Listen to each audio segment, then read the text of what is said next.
এমন এক লোক আসবেন যিনি ইরান সহ বিভিন্ন দেশে ব্যাপক ধ্বংসযজ্ঞ চালাবে। তারপর ইমাম মাহদির আগমন হবে।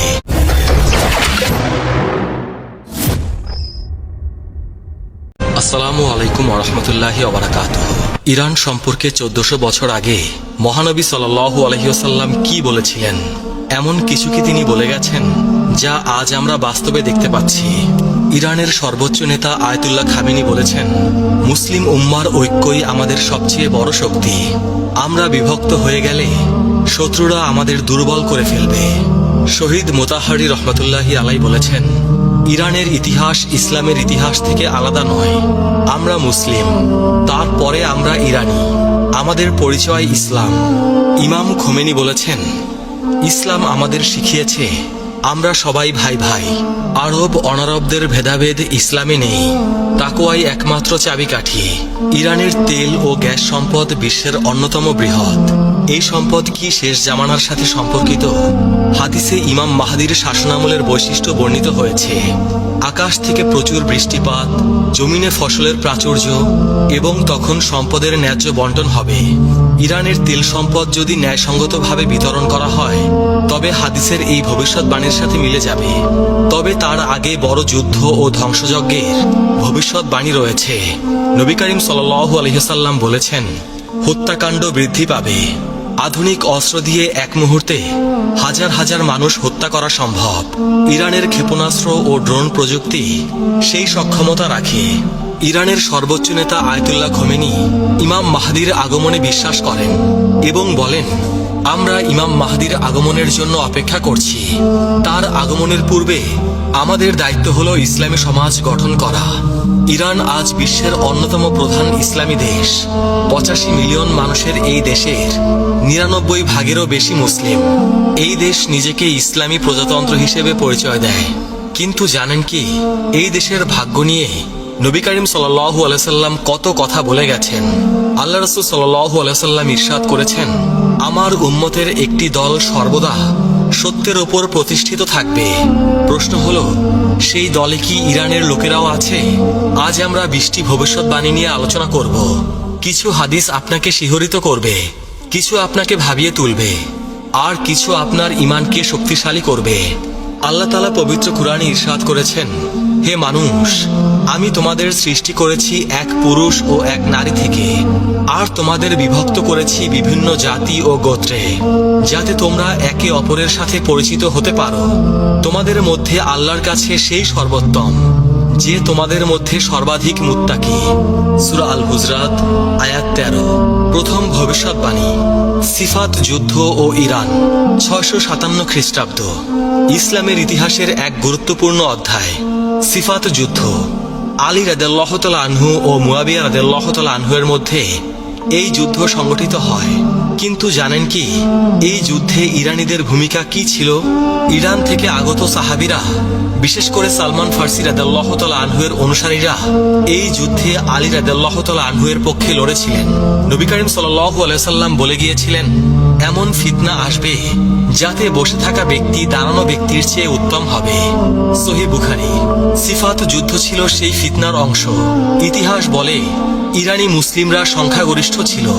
ইরানি মুসলিমরা ছিল আলী রাদিয়াল্লাহু তাআলা আনহু এর সমর্থক। যুদ্ধের পর একদল ইরানি আলী রাদিয়াল্লাহু তাআলা আনহু এর কাছে এসে বললেন, আমরা আপনার জন্য জান ও মাল কোরবান করতে প্রস্তুত।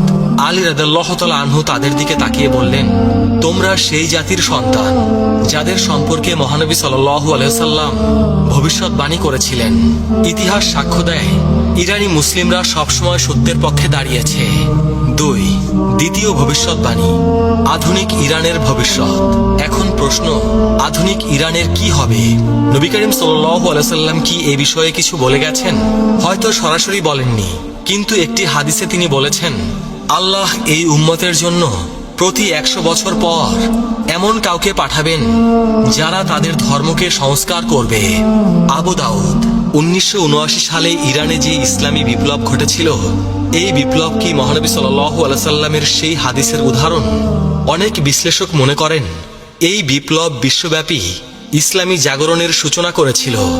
আজকের ইরান একটি ইসলামী প্রজাতন্ত্র। ইরানের সর্বোচ্চ নেতা আয়াতুল্লাহ খামেনি ইরানের পারমাণবিক কর্মসূচি আন্তর্জাতিক বিতর্কের কেন্দ্র। নবী করিম সাল্লাল্লাহু আলাইহি ওয়াসাল্লাম আরো বলেছেন, শীঘ্রই বিভিন্ন জাতি তোমাদের বিরুদ্ধে একত্রিত হবে, যেমন খাদ্যের পাত্রের দিকে খাদকরা একত্রিত হয়। আবু দাউদ।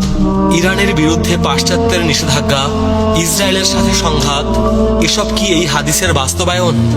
এসব সম্ভবত এই হাদিসেরই বাস্তবায়ন।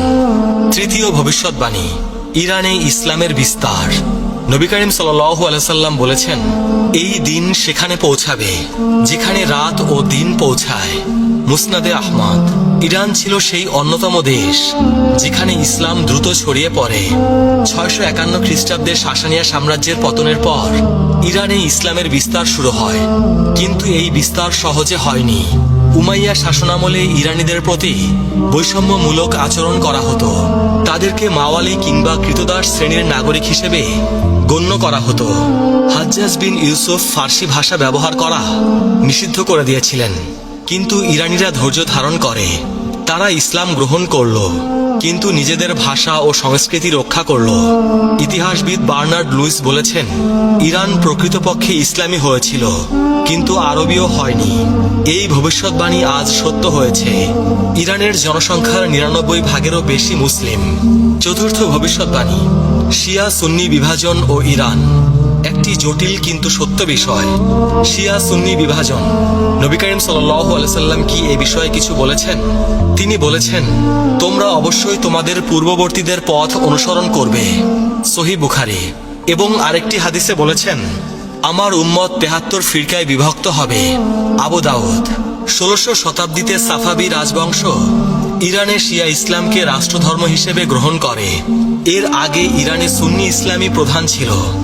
আজ ইরান বিশ্বের বৃহত্তম শিয়া মুসলিম দেশ। প্রায় 90 থেকে 95% মানুষ শিয়া ইসলামের অনুসারী। এক্ষেত্রে আমাদের দৃষ্টিভঙ্গি কি হওয়া উচিত? আমরা সবাই মুসলিম, আমাদের উচিত ঐক্য অটুট রাখা। পঞ্চম ভবিষ্যৎবাণী, জান্নাতে ফার্সি ভাষাভাষী মানুষের সংখ্যা। নবী করিম সাল্লাল্লাহু আলাইহি ওয়াসাল্লাম বলেছেন, 4 ব্যক্তি জান্নাতবাসীদের নেতা, আমি, আলী, হামজা ও জাফর। তিরমিজি। এই জাফর কে? কেউ বলেন জাফর তায়ার, কেউ বলেন জাফর আল সাদিক।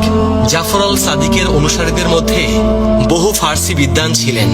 তার ছাত্রদের মধ্যে আবু হানিফাও ছিলেন। আরেকটি হাদিসে নবী করিম সাল্লাল্লাহু আলাইহি ওয়াসাল্লাম বলেছেন, জান্নাতে প্রবেশ করবে এমন লোক যাদের হৃদয় পাখির হৃদয়ের মতো হবে। সহিহ মুসলিম। এর ব্যাখ্যায় বলা হয়েছে, তারা হবে নির্ভীক ও আল্লাহর ওপর ভরসাকারী লোক। ইরানি মুসলিমরা ইসলামের জন্য জীবন দিতে কখনোই পিছুপা হয়নি। খোরাসানের মুজাহিদ, কারবালার শহীদ, ইরান ইরাক যুদ্ধের শহীদ সবাই জান্নাতের আশায় জীবন দিয়েছেন। ষষ্ঠ ভবিষ্যৎবাণী, ফার্সি ভাষায় কুরআন তিলাওয়াত। এক ফার্সি ব্যক্তি আরবি জানতেন না। তিনি কাঁদতে কাঁদতে নবী করিম সাল্লাল্লাহু আলাইহি ওয়াসাল্লামের কাছে আরজ করলেন, ইয়া রাসূলুল্লাহ, আমি আরবি বুঝি না, আমি আমার ভাষায় আল্লাহর প্রশংসা করতে চাই। নবী করিম সাল্লাল্লাহু আলাইহি ওয়াসাল্লাম চুপ করে রইলেন। তখন জিবরাইল আলাইহিস সালাম এসে বললেন, আল্লাহ বলেছেন, প্রতিটি জাতি তাদের নিজস্ব ভাষায় আমার ইবাদত করতে পারে। হাদিসে এসেছে, কিয়ামতের দিন আল্লাহর কাছে সবচেয়ে প্রিয় শব্দ হলো সেই ইমামের কণ্ঠস্বর যিনি সুন্দর কণ্ঠে বলেন, আল্লাহুম্মা রব্বানা লাকাল হামদ। মুসনাদে আহমদ। ইতিহাস বলে, ইসলামের 2য় শতাব্দীতে ফার্সি ভাষায় কুরআনের অনুবাদ ও তাফসির রচিত হতে শুরু করে। সামানি রাজবংশের সময় ফার্সি ভাষায় প্রথম পূর্ণাঙ্গ কুরআন অনুবাদ সম্পন্ন হয়। সপ্তম ভবিষ্যৎবাণী, ফার্সি বিদ্বানদের আবির্ভাব। ইমাম জাহাবি রহমাতুল্লাহি আলাইহি তার তাজকিরাত আল হুফাজ গ্রন্থে 21 জন হাদিস বিশারদের তালিকা দিয়েছেন যারা ফার্সি বংশোদ্ভূত ছিলেন।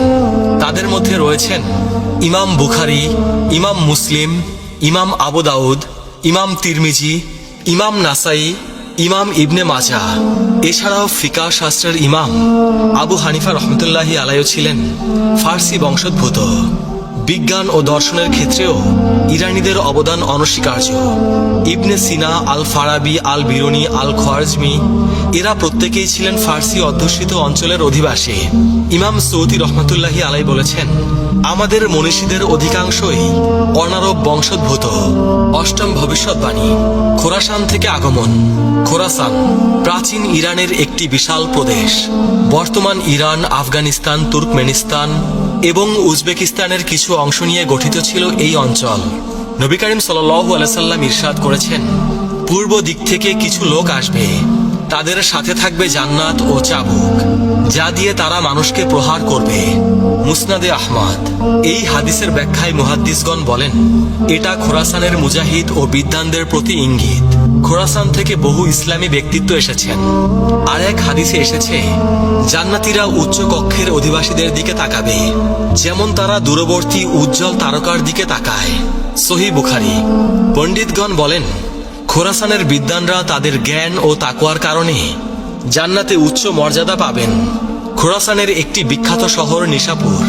ইমাম মুসলিম, ইমাম তিরমিজি, ইমাম হাকিম নিশাপুরী সবাই এই শহরের অধিবাসী ছিলেন। নবম ভবিষ্যৎবাণী, কারবালার ঘটনা ও ইরানি শোক। 680 খ্রিস্টাব্দের কারবালার ঘটনা। ইমাম হুসাইন রাদিয়াল্লাহু তাআলা আনহু-এর শাহাদাত। ইরানি মুসলিমরা এই ঘটনার পর থেকে ইমাম হুসাইন রাদিয়াল্লাহু তাআলা আনহু-এর শোকে মাতম করে আসছেন। একটি হাদিসে এসেছে, হুসাইন রাদিয়াল্লাহু তাআলা আনহু-এর হত্যার জন্য মুমিনদের অন্তরে এক উত্তাপ রয়েছে, যা কখনো ঠান্ডা হবে না। মুসনাদে আহমদ। এই হাদিসের বিশুদ্ধতা নিয়ে মতভেদ আছে, তবে ইতিহাস সাক্ষ্য দেয় ইরানি মুসলিমরা কারবালার ঘটনাকে কেন্দ্র করে গভীর আবেগ পোষণ করে। প্রতি বছর মহররম মাসে ইরানের আশুরা দিবসের মিছিল বিশ্ববিখ্যাত। সাফাবি রাজবংশ ক্ষমতায় আসার পর তারা ইরানে শিয়া ইসলামকে প্রাতিষ্ঠানিক রূপ দেয় এবং আশুরা পালনকে উৎসাহিত করে। দশম ভবিষ্যৎবাণী, ইমান যদি থুরাইয়া তারকায় থাকত। একবার এক ব্যক্তি ইমাম আবু হানিফা রহমতুল্লাহি আলাইকে জিজ্ঞেস করলেন, আপনার বংশ কোথায়? ইমাম আবু হানিফা রহমতুল্লাহি আলাই কিছুক্ষণ চুপ করে রইলেন। তারপর বললেন, আমি সেই জাতির সন্তান যাদের সম্পর্কে রাসূল পাক সাল্লাল্লাহু আলাইহি সাল্লাম ভবিষ্যৎবাণী করেছিলেন। হযরত আবু হুরায়রা রাদিয়াল্লাহু তাআলা আনহু বর্ণনা করেছেন, আমরা নবী করিম সাল্লাল্লাহু আলাইহি সাল্লামের কাছে বসা ছিলাম। তখন তার উপর সূরা জুমুয়া নাজিল হলো। যখন তিনি আয়াত তিলাওয়াত করলেন, আর অন্যদের জন্য, তাদের মধ্যে যারা এখনো তাদের সাথে মিলিত হয়নি। আমি জিজ্ঞেস করলাম, ইয়া রাসূলুল্লাহ, এই অন্যরা কারা? মহানবী সাল্লাল্লাহু আলাইহি সাল্লাম উত্তর দিলেন না। আমি 3 বার প্রশ্ন করলাম। তখন আমাদের মাঝে সালমান ফার্সি রাদিয়াল্লাহু তাআলা আনহু ছিলেন। রাসূল পাক সাল্লাল্লাহু আলাইহি সাল্লাম তার হাত সালমানের ওপর রাখলেন এবং বললেন, যদি ঈমান থুরাইয়া তারকায়ও থাকতো, তাহলে পারস্যের অধিবাসীদের মধ্য থেকে কিছু মানুষ সেই ঈমান অর্জন করত। সহিহ মুসলিম। হাদিস নং 2546। ইমাম কুরতুবী রহমতুল্লাহি আলাই বলেছেন, এই হাদিস ফার্সি জাতির মর্যাদার স্পষ্ট প্রমাণ। নবী করিম সাল্লাল্লাহু আলাইহি সাল্লাম ভবিষ্যৎবাণী করেছেন যে এই জাতি ইসলামী জ্ঞানের চূড়ায় পৌঁছাবে। 11তম ভবিষ্যৎবাণী, সালমান ফার্সি রাদিয়াল্লাহু তাআলা আনহু-এর মর্যাদা। সালমান ফার্সি রাদিয়াল্লাহু তাআলা আনহু ইসলামের প্রথম ইরানি মুসলিম। তার জীবনী অত্যন্ত অনুপ্রেরণাদায়ক। তিনি ইরানের একটি সম্ভ্রান্ত পরিবারে জন্মগ্রহণ করেছিলেন। সত্যের সন্ধানে নিজ দেশ ছেড়ে প্রথমে সিরিয়া, তারপরে আরবে পৌঁছান এবং অবশেষে মদিনায় এসে ইসলাম গ্রহণ করেন। নবী করিম সাল্লাল্লাহু আলাইহি সাল্লাম তাকে অত্যন্ত ভালোবাসতেন এবং বলেছিলেন, সালমান আমাদের আহলে বাইতের অন্তর্ভুক্ত। মুসনাদে আহমদ। সালমান রাদিয়াল্লাহু তাআলা আনহু-এর মাধ্যমেই পারস্য সম্পর্কে নবী করিম সাল্লাল্লাহু আলাইহি সাল্লামের প্রথম ভবিষ্যৎবাণী প্রকাশ পায়। তার হাত ধরে বহু ইরানি ইসলামের ছায়ায় এসেছিলেন। ভবিষ্যৎবাণী 12। সূরা জুমুয়ার আয়াত ও ফার্সিদের আগমন। সূরা জুমুয়ায় আল্লাহ পাক ইরশাদ করেছেন, তিনি উম্মীদের মাঝে তাদের মধ্য থেকে একজন রাসূল পাঠিয়েছেন, যিনি তাদের মাঝে তার আয়াত তিলাওয়াত করেন, তাদের পবিত্র করেন এবং তাদের কিতাব ও হিকমত শিক্ষা দেন, যদিও তারা আগে স্পষ্ট বিভ্রান্তিতে ছিল। আর অন্যদের জন্যও পাঠিয়েছেন তাদের মধ্যে যারা এখনো তাদের সাথে মিলিত হয়নি। আর তিনি পরাক্রমশালী, প্রজ্ঞাময়। সূরা আল জুমুয়া আয়াত 2 থেকে 3। এই আয়াত নাজিলের পর সাহাবীরা জিজ্ঞেস করলেন, এই অন্যরা কারা? রাসূল পাক সাল্লাল্লাহু আলাইহি সাল্লাম সালমান ফার্সির দিকে ইশারা করে বললেন, যদি ঈমান থুরাইয়া তারকায়ও থাকতো, তবে এই লোকেরা তা অর্জন করত। ইমাম তাবারি রহমতুল্লাহি আলাই বলেন, এই অন্যরা বলতে সমস্ত অনারবকে বোঝানো হয়েছে, অর্থাৎ যারা আরব নয়, বিশেষ করে ফার্সিদের। 13তম ভবিষ্যৎবাণী, খোরাসান থেকে কালো পতাকা। এবার আমরা শেষ সময়ের আলামত নিয়ে আলোচনা করব। নবী করিম সাল্লাল্লাহু আলাইহি সাল্লাম ইরশাদ করেছেন, খোরাসান থেকে কালো পতাকা বের হবে, তোমরা সাহায্য প্রাপ্ত হবে, এদের সাহায্য ফিরিয়ে দেওয়া হবে না। মুসনাদে আহমদ। এই কালো পতাকাধারী বাহিনী ইমাম মাহদির আগমনের পূর্বে বের হবে এবং সুফিয়ানি বাহিনীর সাথে যুদ্ধ করবে। তাদের নেতা হবে শুয়াইব ইবনে সালেহ। বর্তমান বিশ্বের ঘটনা প্রবাহ এই হাদিসের সাথে সাদৃশ্যপূর্ণ। গাজা, ইরান, সিরিয়া, লেবানন এসব স্থানের ঘটনা এই ভবিষ্যৎবাণীর কথা মনে করিয়ে দেয়। 14তম ভবিষ্যৎবাণী, ইমাম মাহদির আগমন ও ইরান। নবী করিম সাল্লাল্লাহু আলাইহি সাল্লাম ইরশাদ করেছেন, যদি দুনিয়ার একদিনও অবশিষ্ট থাকে তবে আল্লাহ সেই দিনকে দীর্ঘ করবেন যতক্ষণ না তিনি আমার পরিবারের একজন লোককে পাঠান, যার নাম আমার নামের মতো, যার পিতার নাম আমার পিতার নামের মতো। আবু দাউদ। ইতিহাসবিদগণ বলেন, ইমাম মাহদির আগমনের সময় ইরানের লোকেরা গুরুত্বপূর্ণ ভূমিকা রাখবে। শিয়া বিশ্বাস অনুযায়ী ইমাম মাহদি হলেন 12তম ইমাম, যিনি 941 খ্রিস্টাব্দে গায়েব হয়ে যান। তবে এই বিশ্বাসটি সহিহ নয়। সুন্নি বিশ্বাসেও ইমাম মাহদির আগমন একটি গুরুত্বপূর্ণ বিষয়। 15তম ভবিষ্যৎবাণী, সুফিয়ানি ও ইরান। সুফিয়ানি শেষ সময়ের একজন খারাপ চরিত্র। নবী করিম সাল্লাল্লাহু আলাইহি সাল্লাম বলেছেন, পূর্ব দিক থেকে আমার পরিবারের একজন লোক বের হবে, যাকে সুফিয়ানি বলা হয়। মুসনাদে আহমদ। সুফিয়ানি সম্পর্কে হাদিসে আরো বলা হয়েছে, সুফিয়ানি বের হবে এবং 33 মাস পৃথিবী শাসন করবে। মুসনাদে আহমদ। এই সময়ে তিনি ইরান সহ বিভিন্ন দেশে ব্যাপক ধ্বংসযজ্ঞ চালাবেন।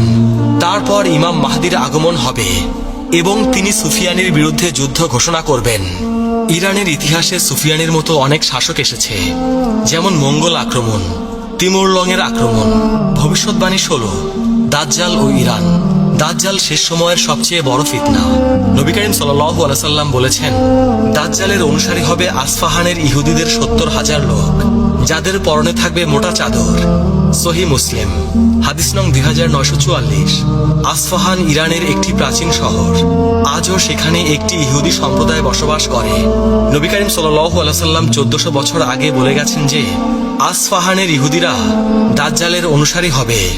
ইমাম নববী রহমাতুল্লাহি আলাইহি এই হাদিসের ব্যাখ্যায় বলেন, এই হাদিস একটি স্পষ্ট ভবিষ্যৎবাণী যে দাজ্জালের অধিকাংশ অনুসারী হবে আসফাহানের ইহুদিরা। এটি নবুয়তের একটি বড় নিদর্শন। নবী করিম সাল্লাল্লাহু আলাইহি সাল্লাম বলেছেন, যে ব্যক্তি সূরা কাহফের প্রথম 10 আয়াত মুখস্থ করবে সে দাজ্জালের ফিতনা থেকে রক্ষা পাবে। সহিহ মুসলিম। ভবিষ্যৎবাণী 17, ইয়াজুজ মাজুজ ও ইরান। ইয়াজুজ মাজুজ দুটি বর্বর জাতি। আল্লাহ তাআলা কুরআনে বলেন, অবশেষে যখন ইয়াজুজ ও মাজুজকে খুলে দেওয়া হবে এবং তারা প্রতিটি উচ্চ স্থান থেকে ছুটে আসবে, অবশেষে যখন ইয়াজুজ ও মাজুজকে খুলে দেওয়া হবে এবং তারা প্রতিটি উচ্চ স্থান থেকে ছুটে আসবে। সূরা আল আম্বিয়া আয়াত 96। হাদিসে এসেছে, ইয়াজুজ মাজুজ বের হবে খোরাসানের দিক থেকে। তারা এত বেশি সংখ্যক হবে যে তাদের সামনে কোনো কিছুই টিকতে পারবে না। নবী করিম সাল্লাল্লাহু আলাইহি সাল্লাম বলেছেন, ইয়াজুজ মাজুজ প্রতিদিন প্রাচীর খোঁড়ে। যখন তারা সূর্যের আলো দেখতে পায় তখন তাদের নেতা বলে, ফিরে যাও, আগামীকাল আবার খুঁড়ব। মুসনাদে আহমদ। ইয়াজুজ মাজুজের আবির্ভাবের স্থান হিসেবে ইরান ও মধ্য এশিয়ার কথা বলা হয়। ইতিহাসে চেঙ্গিস খানের মঙ্গল বাহিনীকে অনেক মুসলিম ঐতিহাসিক ইয়াজুজ মাজুজের সাথে তুলনা করেছেন। চেঙ্গিস খান খোরাসান থেকে বেরিয়ে এসে সমগ্র মুসলিম বিশ্ব ধ্বংস করেছিলেন। আল্লামা ইকবাল তার কবিতায় বলেছিলেন, ইয়াজুজ মাজুজের বন্যা এসে গেল। ভবিষ্যৎবাণী 18, সুবিয়া আন্দোলন ও ইরান। সুবিয়া আন্দোলন 8ম-9ম শতাব্দীর একটি সাংস্কৃতিক আন্দোলন, যা আরব ও অনারবদের মধ্যে সমতা দাবি করে। এর নেতৃত্বে ছিল ইরানি মুসলিমরা। নবী করিম সাল্লাল্লাহু আলাইহি সাল্লাম বলেছেন, আরবদের কোনো অনারবদের ওপর শ্রেষ্ঠত্ব নেই, আবার অনারবদেরও কোনো আরবের ওপর শ্রেষ্ঠত্ব নেই, তাকওয়া ছাড়া। মুসনাদে আহমদ। এই হাদিস শোবিয়া আন্দোলনের মূল দাবির সাথে মিলে যায়। শোবিয়ারা মনে করত ইসলাম সব জাতিকে সমান মর্যাদা দিয়েছে। শোবিয়া আন্দোলনের ফলে ফার্সি ভাষা ও সংস্কৃতির পুনর্জাগরণ ঘটে। ফারদৌসির শাহনামা, রুদাকির কবিতা এসব এই আন্দোলনের ফল। আজকে আমরা কয়েকটি ভবিষ্যৎবাণী নিয়ে আলোচনা করলাম। কিছু ভবিষ্যৎবাণী স্পষ্ট, কিছু রহস্যময়, কিছু বর্তমান ঘটনার সাথে মিলে যায়। মনে রাখবেন, শেষ সময়ের আলামত নিয়ে গবেষণা করা জরুরি, তবে নির্দিষ্ট তারিখ বা ঘটনা নিশ্চিত করে বলা উচিত নয়। কিয়ামতের জ্ঞান একমাত্র আল্লাহর কাছে। আমাদের কর্তব্য ঈমান মজবুত করা, ইবাদত করা, দান করা, সৎ কাজের আদেশ দেওয়া, মুসলিম ঐক্য বজায় রাখা। নবী করিম সাল্লাল্লাহু আলাইহি সাল্লাম বলেছেন, মুসলিম মুসলিমের ভাই, সে তার উপর অত্যাচার করে না এবং তাকে অসহায় অবস্থায় ছেড়ে যায় না। সুতরাং ইরানের মুসলিমরা আমাদের ভাই। আমরা তাদের জন্য দোয়া করব, তাদের পাশে দাঁড়াবো এবং শেষ সময়ের সবচেয়ে বড় ফিতনা দাজ্জাল থেকে বাঁচতে আমরা দোয়া পড়ব। হে আল্লাহ, আমি আপনার কাছে কবরের শাস্তি থেকে, জাহান্নামের শাস্তি থেকে, জীবন ও মৃত্যুর ফিতনা থেকে এবং দাজ্জালের ফিতনা থেকে আশ্রয় চাই। আল্লাহ আমাদের সবাইকে হেদায়েত দান করুন। ইমাম মাহদির আগমনের সময় আমাদেরকে সত্যের পথে অবিচল রাখুন। দাজ্জালের ফিতনা থেকে আমাদেরকে রক্ষা করুন। আমাদের কবরকে জান্নাতের বাগানে পরিণত করুন। প্রিয় আখেরি নবীর উম্মত, আজকের ভিডিও এ পর্যন্তই। সবাই ভালো থাকবেন। আল্লাহ রাব্বুল আলামিন আমাদের সবাইকে হেদায়েত দান করুন। আমিন।